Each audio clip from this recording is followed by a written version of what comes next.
Hello everyone, I'm going to show you in this video how to verify Fiverr account.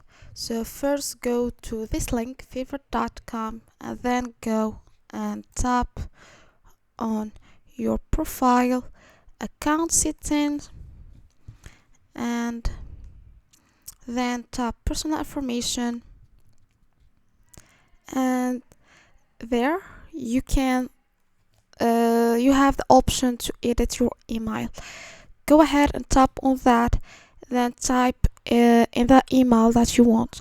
In my case, I've already added my email, but if not added your email address, or if you're not verified your account, then in order to verify your account you need to tap on the email, and then you need to enter your email address that you want to use for your Fiverr account.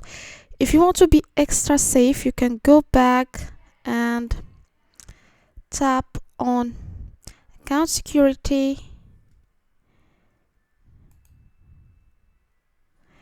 and go to this one, two-factor, and turn it on.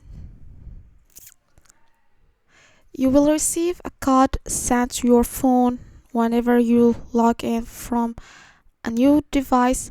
After you've updated to your email or turn it on extra security, you might get verification code sent to you. Just check your email or phone for that code and type in where it's asked you, and that's it. Once you enter the code, your Fiverr account should be all verified. And if you have any questions, feel free to comment below, and thanks for watching.